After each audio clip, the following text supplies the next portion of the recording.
Hey everybody, welcome to the Atheist Experience Live. Obviously, we've lost our background, which I don't know how invisible. Oh, there it is. There we go. We're back.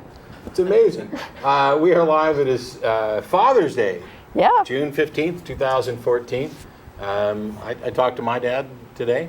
I'll be talking about some more fathers here in just a few minutes. Yeah. But we're live. This is a public access television program out of Austin, Texas. And we'll be taking live calls, and the number will be on the bottom. But I'm Matt Dillahunty. This is Jen Peeples, the president of the Atheist Community of Austin. You have an announcement as well as I do. Actually, we have confirmed the speaker lineup for the ACA Bat Cruise, which is September 27th, 2014. We will have both Richard Carrier and Chris Johnson here to speak that weekend. So it's going to be the best Bat Cruise ever. If you are able to make it to Austin for that weekend and join us for the Bat Cruise, I highly encourage you to do so. It's going to be a lot of fun. That's really cool because this is something we've done for years. Because Austin, for those people who don't know, has the largest metropolitan bat population in the world. Yes. There's a couple million of them living under the Congress Street Bridge. We take a boat, we go out, we have drinks and snacks and talk and have a good time. But lately we've tried to build it into something bigger. Last year we had P.Z. Myers come down and talk about bat evolution and things like that. And so this year there'll be two speakers, and I'm looking forward to it. Yeah. Well, I guess I told people they should, come to the Bat Cruise, and I shouldn't have done that because it breaks the rules at the studio. But so you should definitely not come to the Bat Cruise. Couldn't tell you to come. That we're having. Yeah. I can't tell you that you're supposed to do that, but we're going to have the. You can invite them just as long as there's no money involved. I have not mentioned any money at all. All right, back to the show. Anyway. So you had something you wanted to talk about real quick, and so do I, and then we'll. Why don't you go ahead? You've got the father's rant here, okay. So go right ahead. There's been a lot of stuff in the news this past week, including the bodies of 800 babies found in a mass grave outside of a church, a Catholic church, by the way, in Ireland. This was kind of tied to the Magdalene homes, the workhouses for unwed mothers, fallen women. A prime example of the Catholic Church imposing a stigma on somebody for violating their moral precepts, and for something that shouldn't necessarily have any stigma associated with it. It should have support associated with it, I would say. Then there was a priest who's on trial for molesting kids, who said that he couldn't recall whether or not he knew it was illegal to rape children. Yeah. And the Catholic Church has tried to spin that as well as saying that he wasn't necessarily sure that he should report it, which is equally stupid. Yeah. And then there's, it's either another priest or a lawyer for the same priest, I'm not sure, the stories all meld together nicely right now, who said that priests are either on duty or off duty, and the way you can tell is if they're actually molesting kids, they're part of their duties with the church, and so clearly they're off duty. And I'd like to, now I've talked a lot about how kind of beliefs inform our actions and beliefs inform other beliefs, and I think it's pretty good argument to be made. There's a pretty good argument to be made that training brains, poisoning brains to believe things like crackers turn into actual, transubstantiate into actual flesh of a God-man, and that the Trinity is actually something that makes sense, or that you need to presuppose God in order to make sense of anything, or any of these things, pollutes a mind to the point where you get excuses like this, where you get people thinking like this, that they're on duty or off duty. And I'd like to ask, first of all, the lawyer who's making this argument. I love the legal system, and I think everybody's deserving of a defense. Does the on-duty, off-duty apply to their vows of celibacy as well? Does that mean the priest can now just go out and marry, and when they're married, they're off-duty, and when they're on duty, they're just not married anymore? Does that apply to poverty as well? Can they have just like a big bank account where they store all their money, but they can only access it between the hours of 6 p.m. and 8 a.m.? I mean, we're off duty. When I was actually thinking about going in the ministry, my view of this, and granted I wasn't a Catholic, so you'll have to forgive me, my idea was that you pretty much, this was your full-time, not just job, but life. And that you were always in the ministry. You were always there as a servant. This idea that there could be on-duty and off-duty is absolutely ridiculous. If somebody from my church or parish or whatever needs help at 2 o'clock in the morning of a nature that is related to my religion, I'm still on duty and I go out and help. I mean, that's my perception of what I think it is that these leeches on society should actually be doing. Going out and helping people whenever they actually need help. And it would seem to me that the one time that somebody would be most in need of help is when they're being raped. And by default, you should definitely be counted as on duty when you are raping somebody. Once upon a time, by the way, for all the Catholics, yes, I know it's not just Catholics, it's everybody, but your organization is a criminal organization. And once upon a time, you could say, oh, well, it's not my church. Oh, well, it's not like this here. Oh, well, I just didn't know. Or I'm supporting the good versions of Catholics. It's too late for any of that. You have no more excuses. You are now complicit in supporting criminal organizations that are covering up the abuses. And now the abuses are starting to come out over and over and over again. Sarah Silverman once said we should bankrupt the Catholic Church and turn it into housing for homeless people. I agree completely. If you're part of the Catholic Church, you can keep your beliefs. Keep your precious little beliefs. Nobody could come and take your beliefs away. Hang on to them. Cling to them till your dying breath if you feel like being stupid. But please stop supporting the church. Leave the church. Sue the church. Bankrupt them in a heartbeat. Destroy and demolish that criminal organization. And keep your beliefs. Reboot your damn church. And if it's worth a damn, it'll be fine. It'll come out the other side smelling like roses, and you can say, oh, that was the old Catholic Church. We're now the new Catholic Church. And we don't support things like rape. It's embarrassing. It is appalling. And everyone who's supporting the Catholic Church is without excuse. It has to stop. And if you care about the things that you believe, you should be the first ones up saying, stop poisoning this. Stop making the rest of us look bad. On duty, off duty. I didn't know I shouldn't have sex with children. I didn't know I shouldn't report sex with children. I didn't know the Catholic Church was a criminal organization that was killing women during childbirth, or during miscarriages, by allowing them to get infections because you won't remove a dying fetus until its last heartbeat, even if it costs the mother its life. I don't care that the Catholic Church supports hospitals and does some good things. They are not a force for good. It is a corrupt criminal organization that is poisoning the planet, and it needs to be destroyed. And it's not the only one. It's just the one that pissed me off this week. Anyway, you had something to talk about too. Yeah. Well, on that same note, did you happen to see the Frontline documentary, Secrets of the Vatican? No. You should watch that. I think it probably just pissed me off even more. Well, it kind of illustrates how far up the ladder the corruption goes in the Catholic Church. You know, and it applies to a lot of different religions where people try to take the moral high ground and talk about the good that the church is doing and everything else. It's not the church that's doing good. It's people that are doing good. And stop giving credit to the organizations that are, it's just appalling. Yeah. Yeah. Well, the comment I had to make here concerns an email that we got after you and I slaughtered somebody's sacred cow about chaplains in the military, probably last month sometime. But there's a caller in the queue here that might help shed some light on this. So we'll, when we get to that caller, I'll talk about chaplains in the military. Cool. And why they're not a good source for mental health counseling. So you want to just go on to callers? Yeah, let's go to callers. Right, cool. We've got Arthur in Decatur, Illinois. Thanks for waiting. Hello? Hello? Hello. Hi, you're on the air. Oh, this is Arthur, and I'm talking to you then, right? Yes.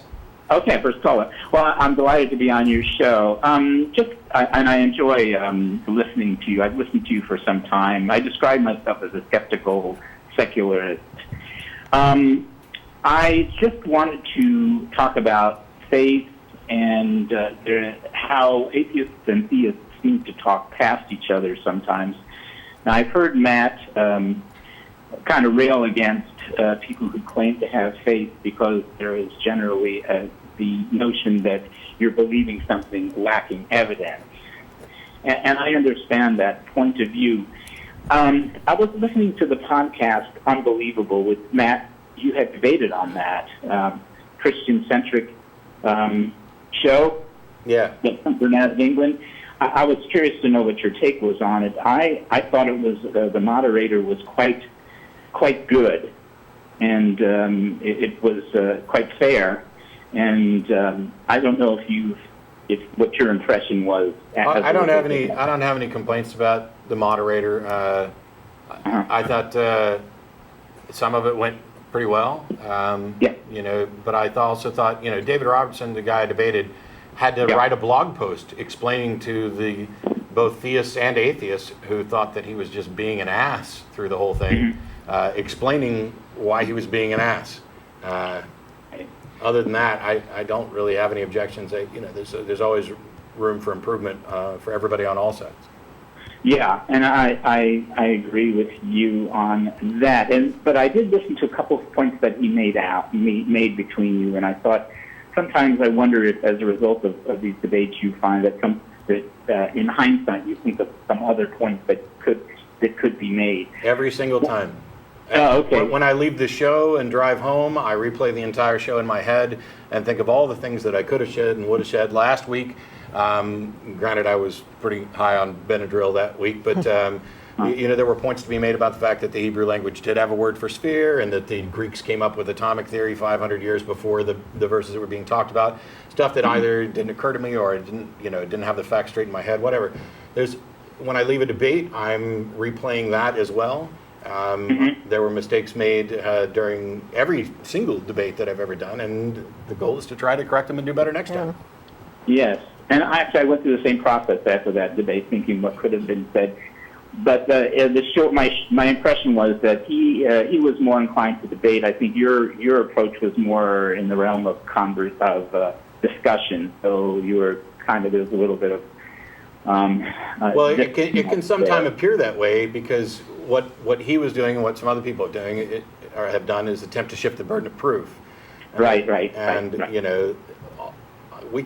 You could have atheists that run around presenting good arguments not only for why it's reasonable to not believe that a God exists, but for why it might even be reasonable to believe that there are no gods. But doing so kind of shifts the focus away from the fact that these people believe something and they cannot and have not demonstrated, or cannot or have not demonstrated that their beliefs are rational, reasonable, and supported by evidence. Right. Let me bring out just a couple of things that I had in mind that are unrelated to each other. Number one is I hope it's a constructive criticism of your show. I love when you are engaged with people who seem to have some sort of intellect and are able to reason well. Last week you had a caller that you got in a lengthy discussion with, and very early on in the call, and I think you probably remember this caller because you were getting a little frustrated.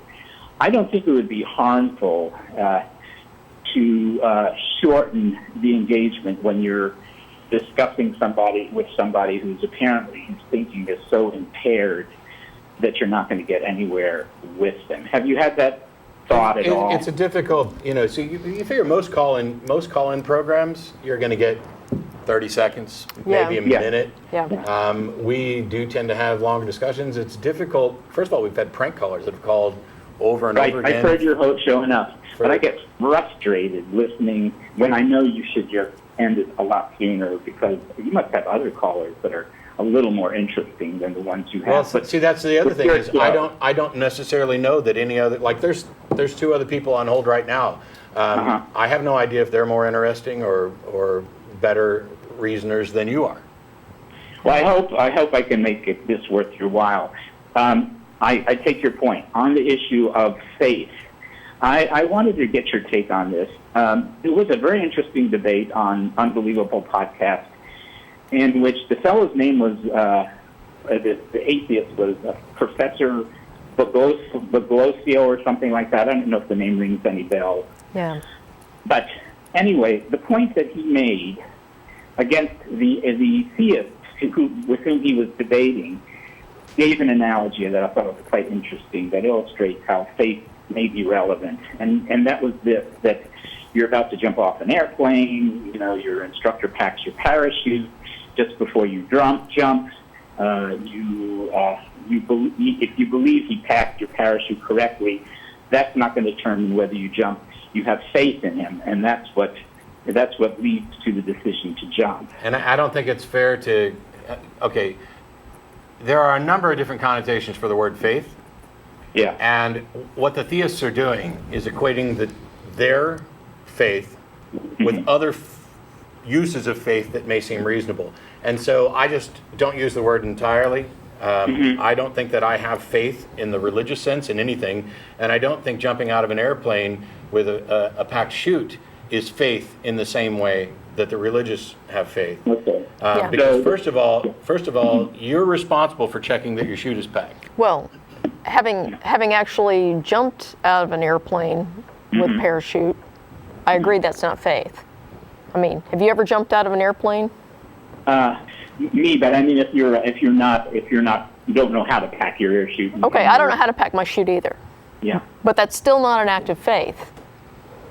That your backpack has been correctly. That my chute has been packed correctly. Yeah, so what's happening here is that they're using a definition of faith that means anytime you're not absolutely certain about something, you're exercising faith.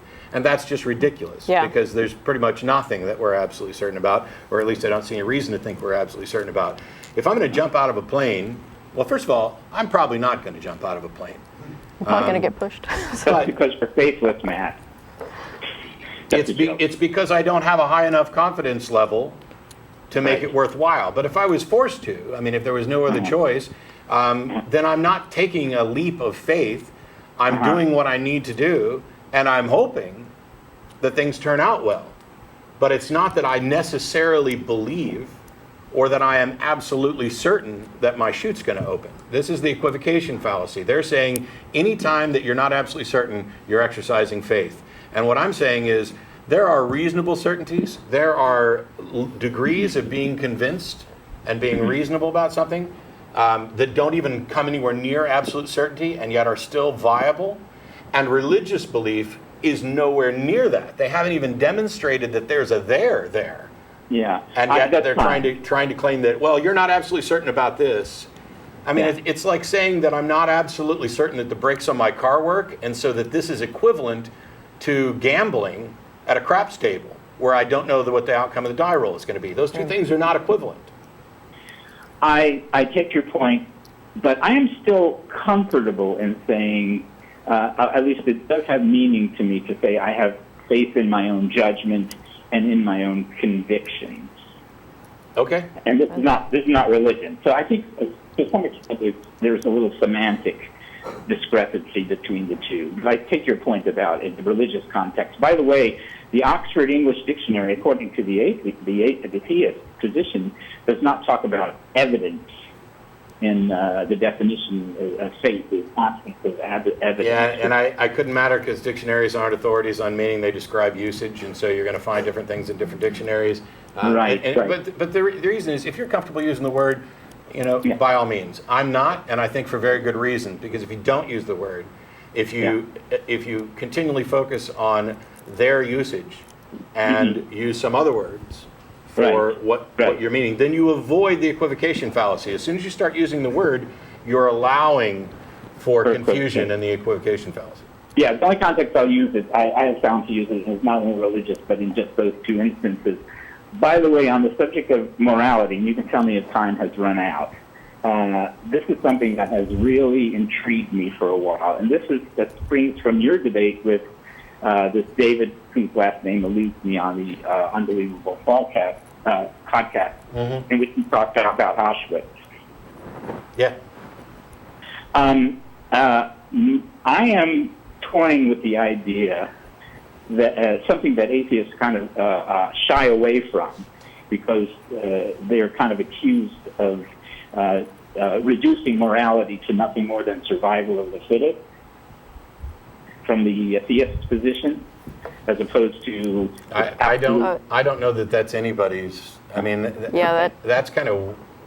I'm not stating it artfully. Way out there. It's nothing that I would argue for. As a matter of fact, the survival of the fittest is a term that's been misunderstood and misused for a couple centuries which now. is my point, which is the point that I want to make. I'm almost thinking that our morality is fairly consistent with those actions which are consistent with our survival as a species. But yeah, Sam Harris puts it as well-being, as do I.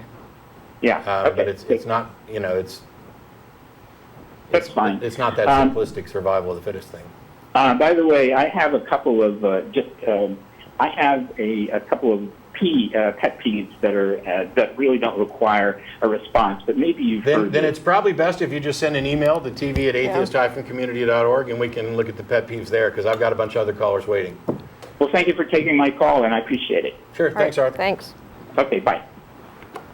Which one did you want? Tony. So Tony in Orange County, how you doing? Pretty good. How you doing, sir? Not too bad. I was listening to a show of your guys' before about chaplains in the military, and I just wanted to talk about my experiences with it. Okay. I was in the Air Force for a lot of years. I joined when I was right out of high school when I was 17, and my biological father passed away right before my 19th birthday, and we were estranged. We didn't really have a good relationship, and my command wanted me to go see a chaplain, and I grew up as an atheist, and I was having a hard time dealing with it, but just them telling me that he's in a better place, and it didn't really do anything for me other than make it harder for me. I wanted to, and I told them, I wanted to talk to somebody else. They kind of put a negative connotation about seeing anybody else that wasn't a chaplain. Yeah. And they made it seem like it would have affected my job. I don't really want to say what my job was, but they made it seem like if I were to go and see somebody else, that it would jeopardize my job and promotion. Yeah. Well, first of all, and probably from both of us, former military, thanks for your service. Yes. And we're sorry to hear about the loss, but Jen's got a lot on this topic, so. Yeah, actually, the last time we were on, it's probably the episode you're talking about. Apparently, Matt and I slaughtered somebody's sacred cow on the show, which we do frequently, and we do this unapologetically. That's right, the sacred cow is right here. So I get an email from this guy who claims to have been a corpsman, a Navy corpsman. And I won't give you any background on him because it might actually identify him, and I don't intend to do that. But he basically said that chaplains are highly trained, and we should refer people to the chaplains, and please don't, advise people not to see a chaplain because it might mean the difference between them committing suicide or not. And I wanted to address that because, first of all, there's nothing about a military chaplain that automatically tells you that they're a qualified mental health professional. Just by virtue of being a chaplain, that doesn't make them in any way qualified. This guy claims that a lot of the chaplains they had assigned to their mental health teams had advanced degrees in counseling, psychology, or whatever. And my contention is that it's that advanced training that makes them qualified to be on a mental health team, and not the fact that they're a chaplain. So, when I was a commander, if a soldier came to me and said, I've got a mental health issue and I want to talk to a chaplain, I made sure that soldier got access to a chaplain. But if somebody came to me with symptoms of depression, or I thought there was a problem that this soldier needed some mental health intervention, I absolutely would not refer that soldier to a chaplain. Depression, PTSD, those are psychiatric disorders. Those need professional help. And in your case, it sounds like you needed somebody to talk to, and you preferred a secular mental health professional. Yeah, I just wanted, just somebody to help put things in perspective. I wouldn't say I was even depressed, but, just somebody to work through it with, and not have somebody tell me that he's in a better place and I need to find God that'll help me be, get over what I was dealing with. And it may be the case, and I'm not suggesting that a recommended therapy is to go out and get drunk, but sitting around and having a drink and talking to anybody may actually be better in some of those situations. If, for example, if you're a secularist, than talking to a chaplain. Because I had a friend, I still have a friend who I love dearly, and her son was diagnosed with cancer as a teenager, and ultimately died, I think, right around his 16th birthday or so.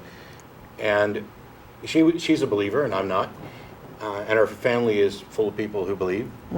And when we would have conversations, she let me know that she appreciated coming down to talk to me, because I was the one who would talk about pain management, talk about the practicalities of what she was going through, Right. about what the doctors were saying, just give her a hug and let her know I'm on her side, etc., without filling her full of platitudes of this being part of God's plan or God needing another angel or stuff like that, which, and it's another example where, the fact that two people disagree on something, like whether or not there's a God, doesn't mean that they can't come together on other things.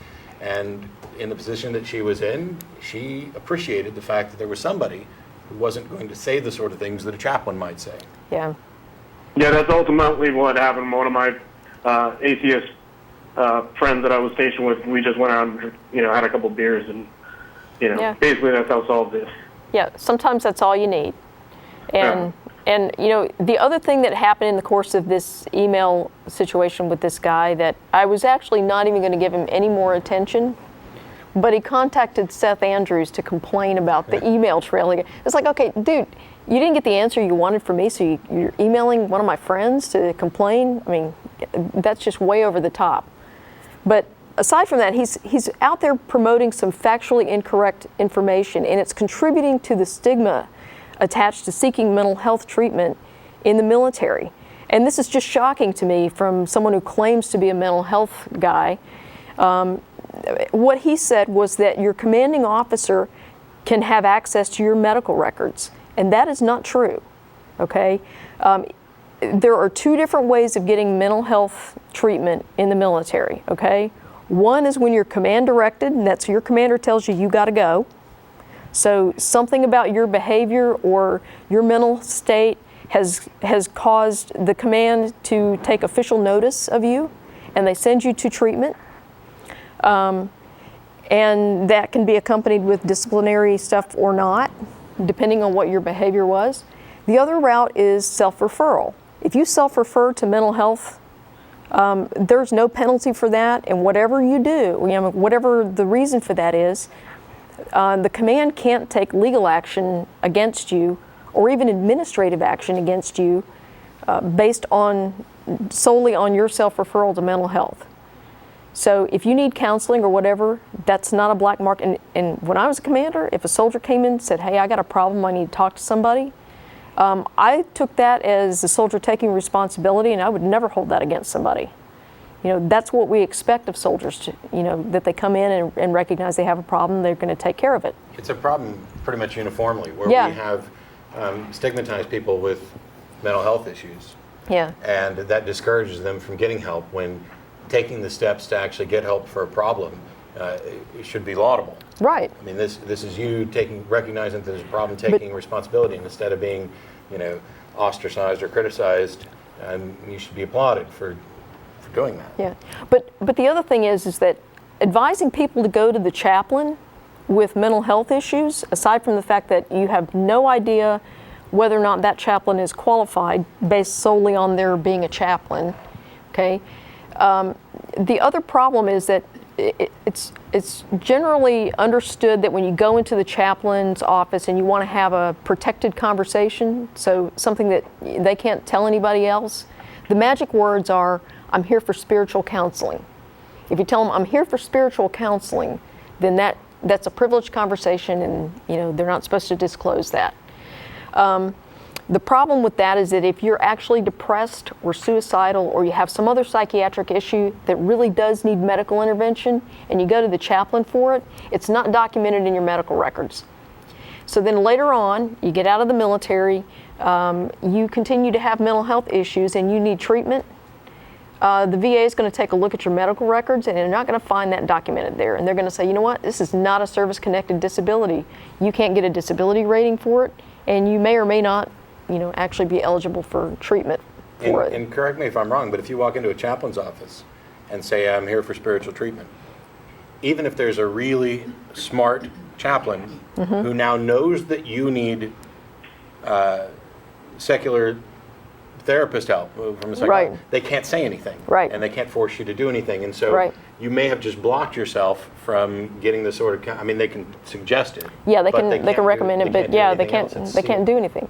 And so, I mean, you know, this is it's like I said, long been understood. There's only really two people you can have a completely privileged conversation with in the military. One's your attorney, and the other's a chaplain. If you say I'm here for spiritual counseling, but again, if you have a medical issue and mental health issues like depression, PTSD, whatever, these are psychiatric issues, and they need treatment with a qualified mental health professional. You need to go to qualified people, not to somebody who's a chaplain. And have that conversation offline. That doesn't actually help, and it actually contributes to the problem. The other thing about this email, and I'll get right back to you, Tony, I apologize for keeping you waiting, was he said that, we shouldn't be telling people not to see a chaplain. I'm not sure that that's necessarily what we've done. No, I don't think we've said that. I've said, if you've got a mental health issue, that shouldn't be your first stop. If I was, giving advice to somebody, my advice would not be, don't go see the chaplain. Yeah. Unless there was some really good reason to not see the chaplain, like if he was, a douche or something. Yeah. But, offering people recommendations for other ways to deal with things and encouraging them towards treatment that might be better. By all means, if I had somebody who, was having some sort of issue and they wanted to speak to a chaplain, the words that come out of my mouth are not going to be, don't go talk to the chaplain. It's going to be, go talk to the chaplain. Yeah.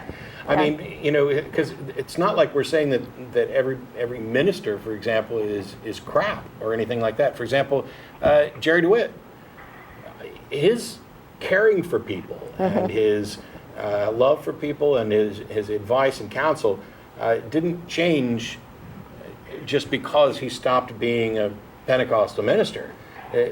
The type of advice that he would give now is going to be different. But, if there's somebody who's good and caring and has good ideas, I don't care if they're a chaplain or not.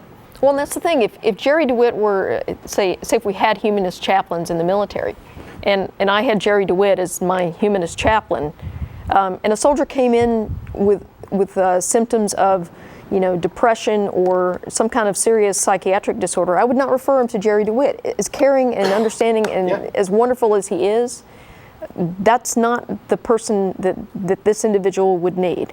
I would send them to community mental health and get them properly evaluated and get them treatment. And if I thought this person was actually suicidal, I would take steps to prevent them from having the means to kill themselves. And if that meant assigning a soldier to sit with that person 24/7 to make sure they didn't harm themselves, then that's what I would do. We had somebody on suicide watch when I was in boot camp. I've had a couple of soldiers on suicide watch. I mean, but the other thing that this guy is saying that is a problem is this idea that your commander can walk in and review your medical records at any time. And if you're in the military right now, let me tell you something that is not true. I speak as a former commander in the Army, and I could not walk into the troop medical clinic and look at any of my soldiers' records. If you want to look at someone's records, or if you need information from someone's medical records, you have to send a written request to the treatment facility commander's office and ask specific questions. And you have to ask for specific information. They can give you the specific information you need in order to, make whatever determination you need to make about that soldier's status. What they can't do is walk you into a room, open the record up, and let you look at this, this soldier's record. This guy that wrote to me says that they routinely did that at one of his duty stations in the Navy. And in order for me to believe that, I would have to believe that these commanders were willfully violating a federal law, because this is not just a military regulation, it's a federal law, it's part of HIPAA. You can't disclose this medical information. And the second thing, I have to believe that the medical personnel there, including the commander of that military treatment facility, they were all incompetent and they didn't know they couldn't disclose this information. And I simply don't believe that commanders and military personnel or medical personnel in the Navy are incompetent like that.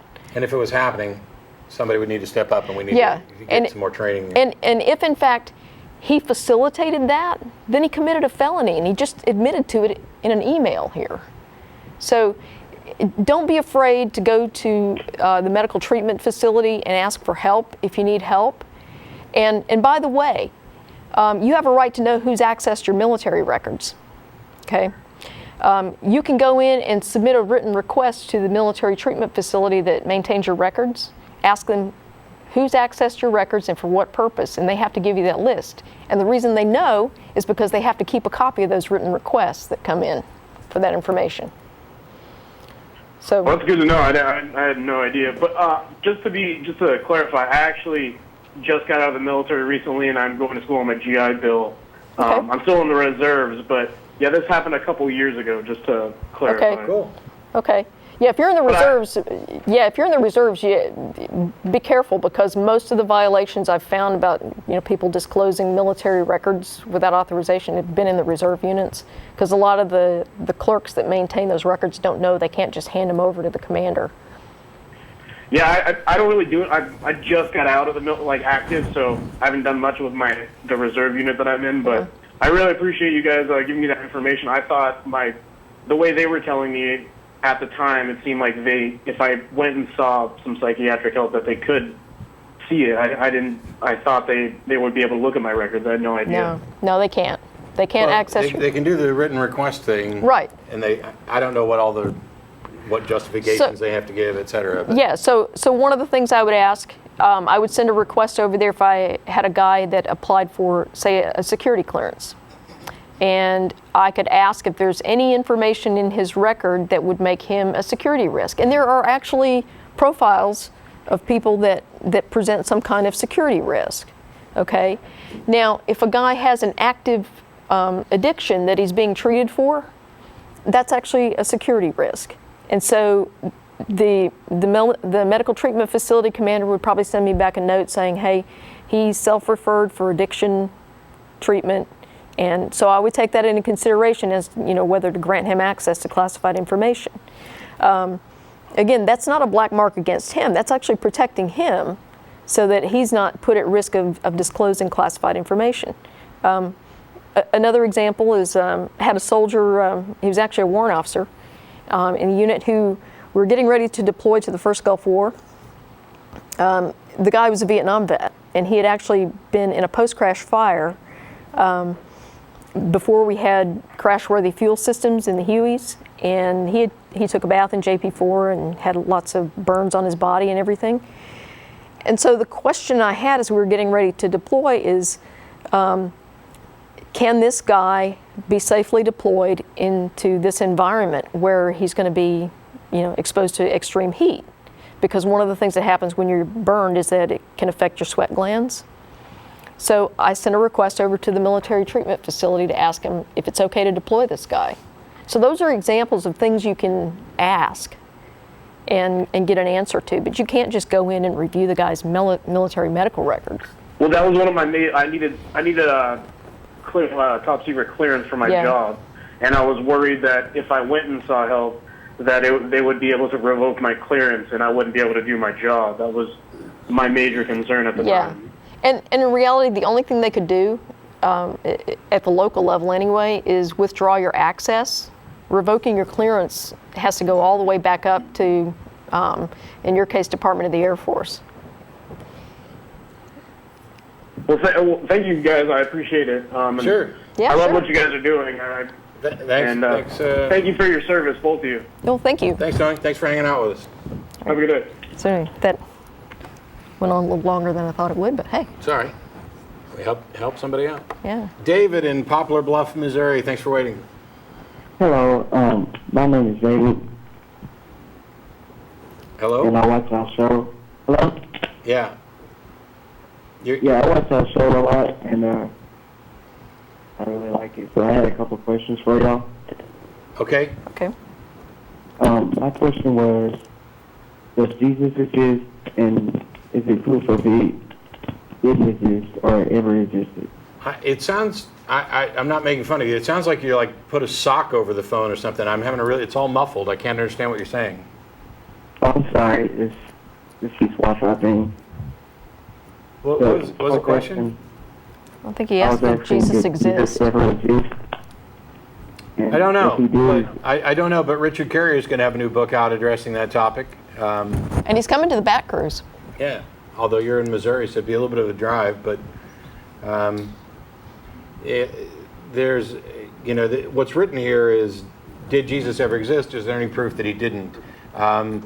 His existence is an open question, one that I mentioned Richard Carrier is going to address in his next book that's coming out, I think, any time now. Yeah. I think I saw even a cover shot of it.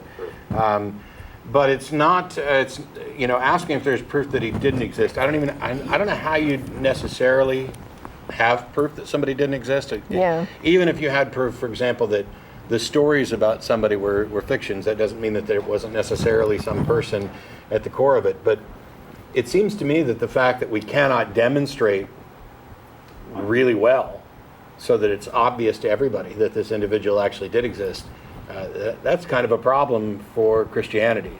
And it doesn't matter whether or not, it's entirely possible that this person could have existed, which is a completely separate question from whether or not he was God. Mm-hmm. yeah, like that was my question, like, because like I was raised in a Christian cult, so we was both raised, we started to think different. Like, it was weird, so. Yeah, so the big answer is I don't know, and I don't know that anybody else knows.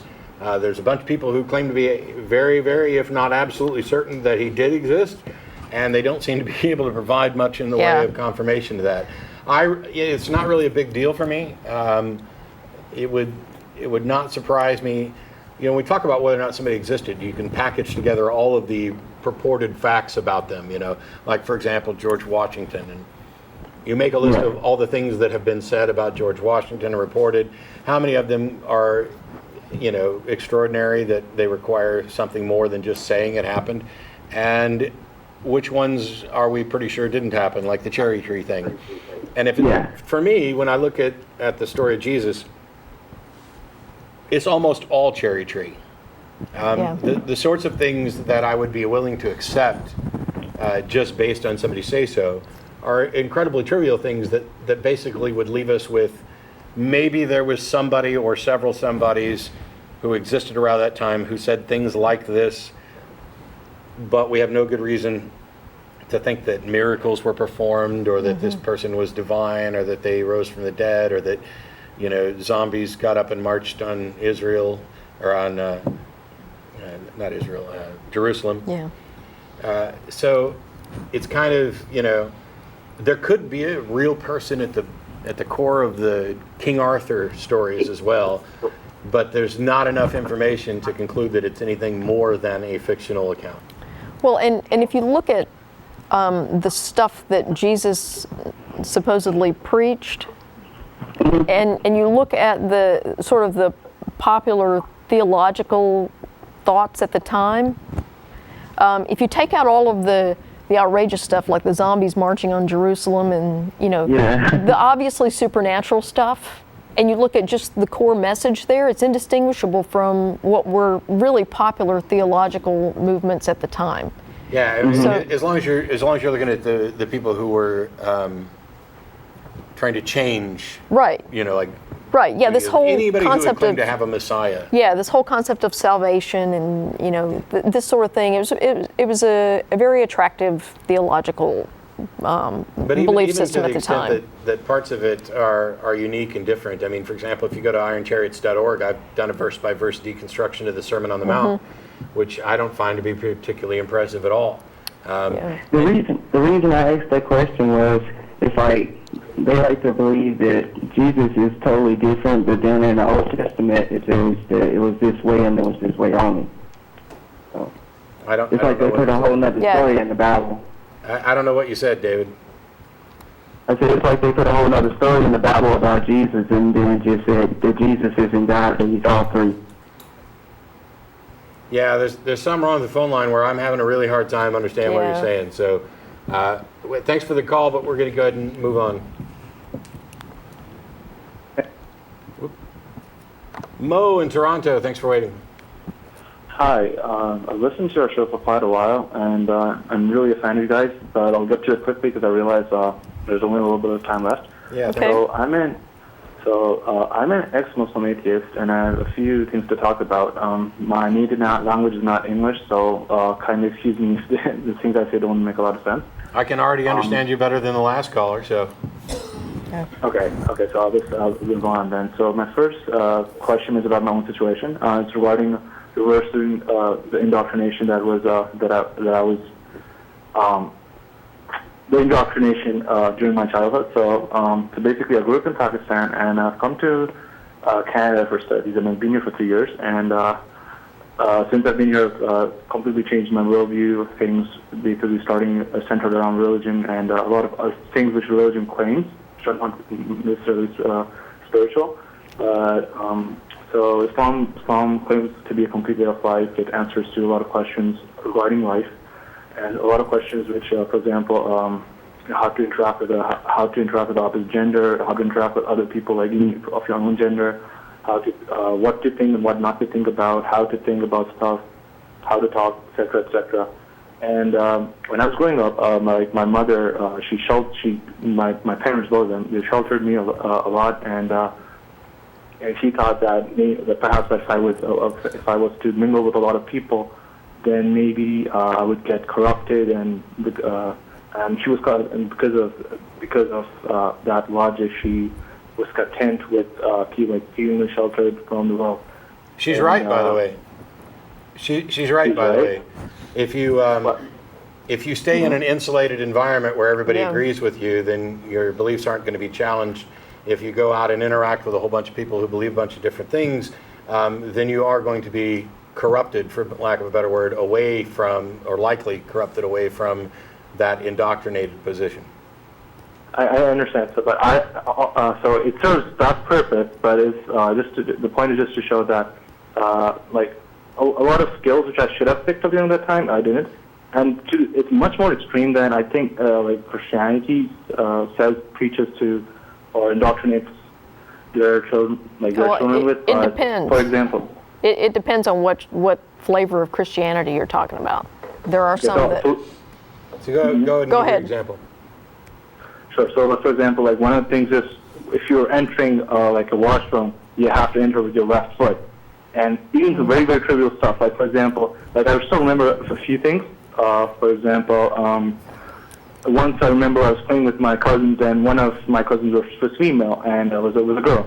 So I just touched her hand. I was a small boy, and my mother punished me like crazy for doing that. And she just scared me about it. And she just said that if I do that, then the savior at the time, who is supposedly the most amazing person, will be disappointed, and and it's the same as cutting his head off with a sword, and that really scared the shit out of me, and I just and so that really impacted how I go about doing the things that I do, and so basically a lot of this kind of stuff I don't recall a lot of them because a lot of them happened in the past, and I don't necessarily remember them.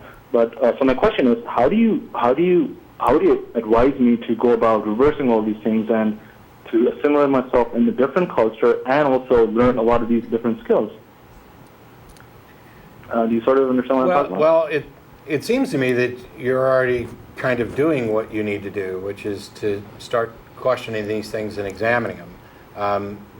You have to, Bertrand Russell said it's a good idea now and then to hang a question mark on things you've long taken for granted. Mm-hmm. And so when I got to the point where I no longer could believe the Christian teachings that I was brought up with, I actually spent a great deal of time, years, and still do, rethinking things that I had been taught.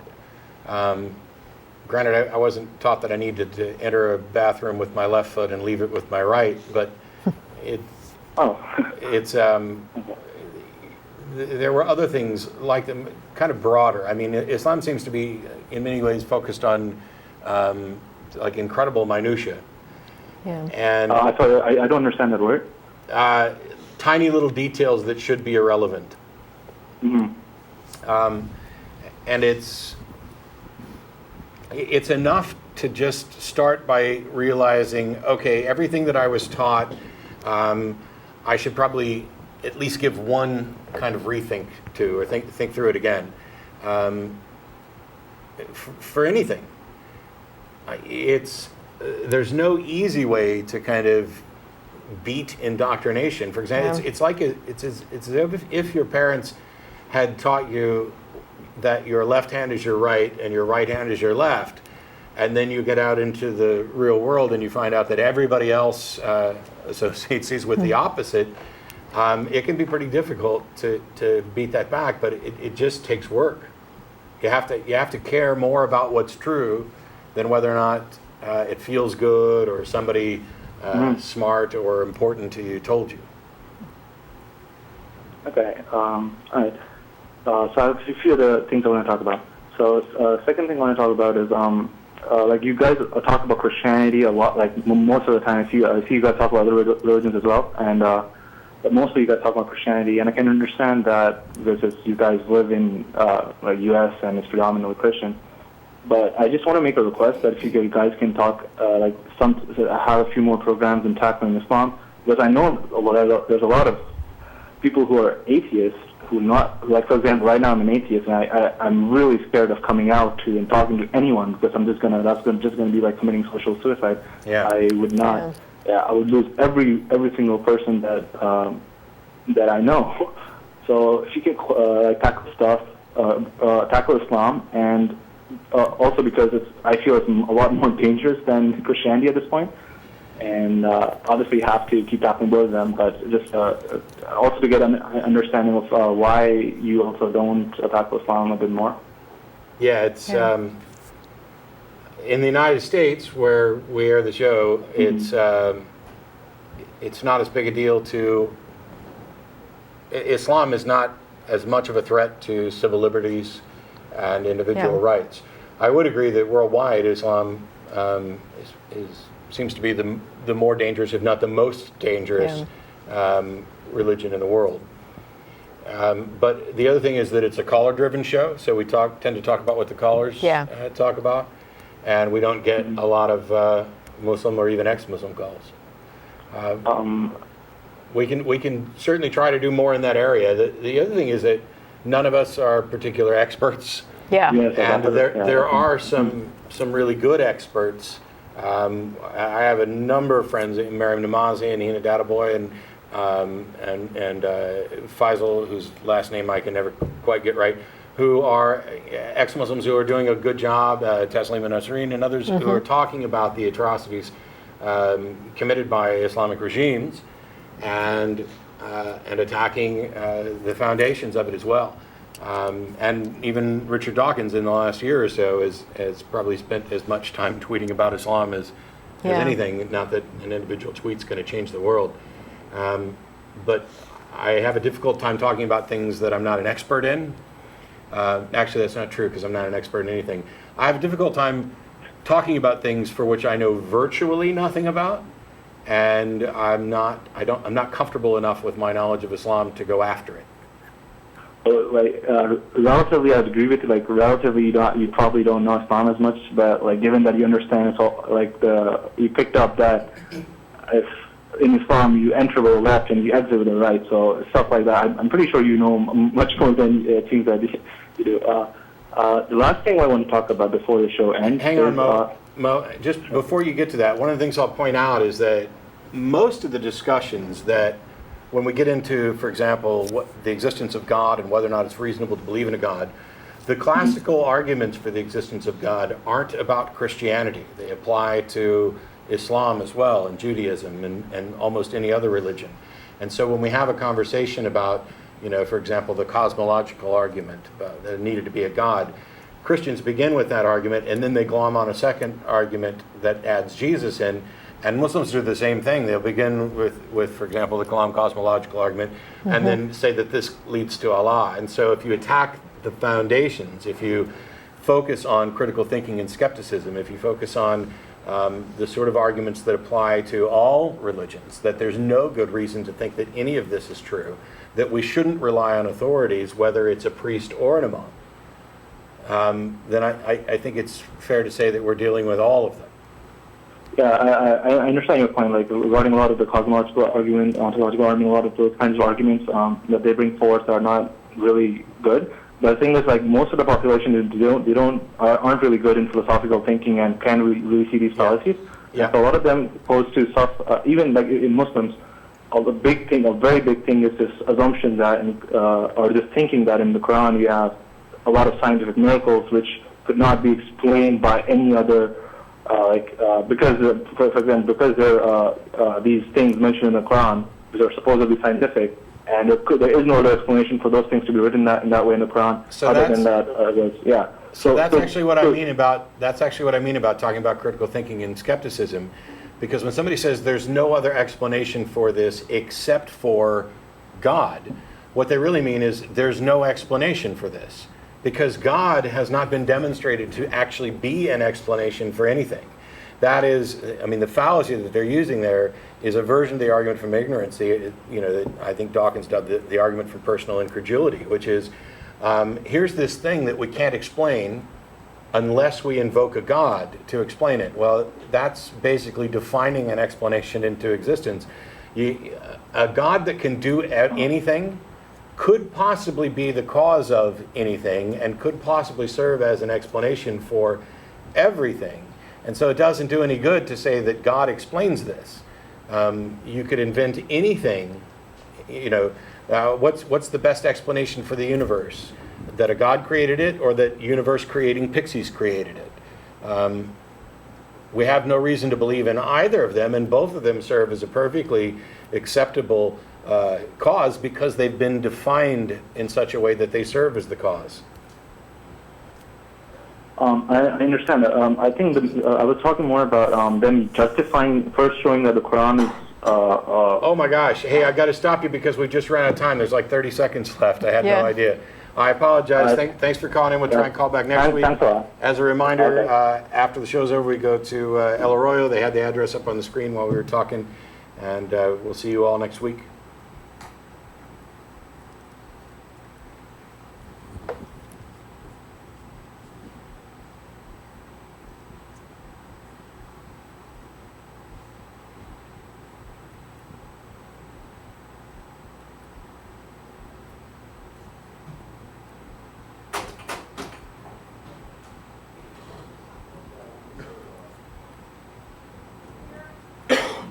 Yeah, so the clock was 7 seconds fast too, and that threw me off. On what? Online, I think. At least Michael says. Oh, okay. Which one? Which one? Marcus? Yes, hi. Hey, the show's over, but we can talk to you for a minute while they're tearing down the studio. Okay. Yeah, so go ahead. You're on the air. Well, after show anyway. Hello. Hello. Just like Matt, I was in the Navy, and I've since been diagnosed with sleep hypnagogic, which basically means that I'm half awake, but I'm half asleep, so my brain is kind of hallucinating. And I was seeing weird images. And at the time, I was a staunch Christian. Now I'm an atheist. But I thought there were satanic influences. So I went to my chaplain for some help. And he turned around and he went straight to my commander. You mean he lied to you? He didn't lie to me. He didn't tell me he was going to go to my commander. He just did. Okay. So did you say the magic words? I apologize. What? Did you say the magic words? I don't know what the magic word is. I'm here for spiritual counseling. Yes, I did. Oh, well. And he even expressed that he wanted to give me an exorcism. And I said, no, I would not like that. Wow. And so he turned it over to my commander. And I was actually standing quarter watch with a shotgun.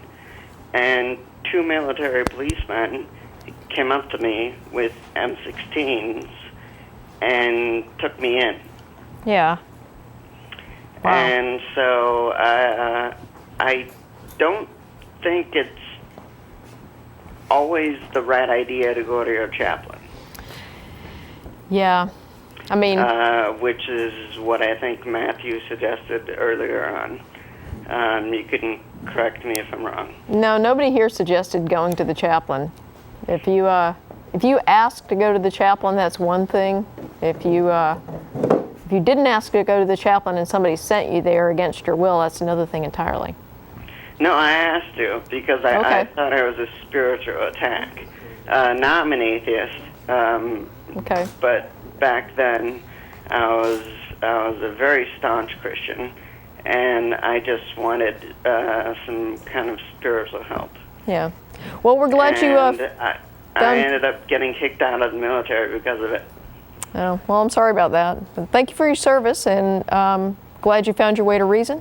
And we're going to get going here. So thanks for the call, okay? Okay, thank you. Right. Bye.